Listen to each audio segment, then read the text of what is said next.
মানুষ মানুষের জন্যে, জীবন জীবনের জন্যে। একসময় কর্মঠ মানুষ ছিলেন মোহাম্মদ ইউসুফ আলী। পরিবারের দায়িত্ব কাঁধে নিয়ে দিনরাত পরিশ্রম করছিলেন গার্মেন্টসের নিরাপত্তা প্রহরী হিসেবে। কিন্তু ভাগ্যের কি নির্মম পরিহাস! দুটি কিডনি বিকল হয়ে ২ বছর যাবৎ শয্যাশায়ী ৫০ এ বাবার।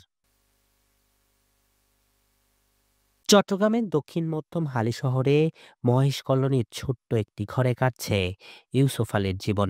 ছোট্ট এক ছেলে, ২ মেয়ে থাকলেও সংসারের অভাব যেন চরমে।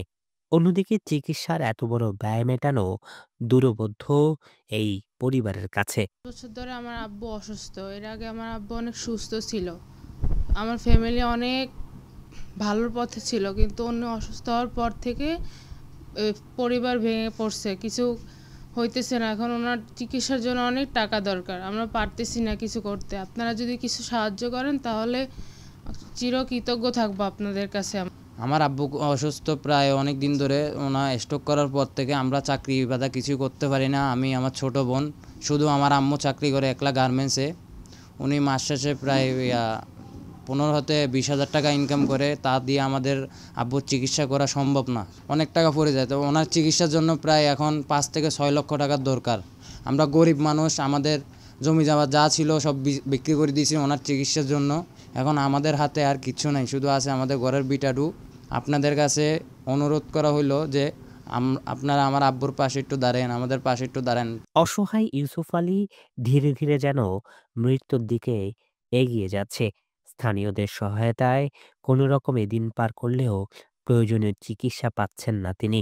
চিকিৎসকরা জানিয়েছে তার কিডনি প্রতিস্থাপন করা এখন জরুরি। এখন ওর ২ ছেলে ২ মেয়ে কিন্তু চাকরি করতে পারে না বাবার জন্য। ওনার মা একলা চাকরি করে। সংসারের পরিস্থিতি কিন্তু বেশি ভালো না এখন। ওনারা দেখাশোনা করার লোক নয়, সেজন্য ২টা ছেলে মেয়ে চাকরি করতে পারে না, ওনার দেখতে হয়। ওনার ওয়াইফ কিন্তু খুব বয়স হয়ে গেছে, তারপর চাকরি করা লাগে স্বামীর জন্য। উনি কিন্তু একসময় আর্থিক অবস্থা অনেক ভালো ছিল, চিকুরি ঘরে চাকরি করতো, ব্যবসাও করতো। কিন্তু বিগত ৩ বছর ধরে উনি অসুস্থ হওয়ার কারণে ওনার ফ্যামিলিতে অনেক ক্রাইসিস দেখা যাচ্ছে, অবস্থা বেশি ভালো না। আর আমরা যদি সবাই মিলে যদি একসাথে যদি সাহায্য করি তাহলে আমার মনে হয় ওনার পরিবারটা আরও সুন্দর হয়ে উঠবে। এখন তাই একটাই প্রশ্ন, এই বৃদ্ধের জীবন বাঁচানোর দায়িত্ব কে নেবে? সমাজে এমন অসহায় মানুষকে নিয়ে তাই ভূপেন হাজারি লিখেছিলেন, মানুষ তো মানুষেরই জন্য। সমাজের হৃদয়বান মানুষরা যদি একটু সহানুভূতি হাত বাড়ায়, তাহলে বেঁচে যেতে পারে একটি প্রাণ।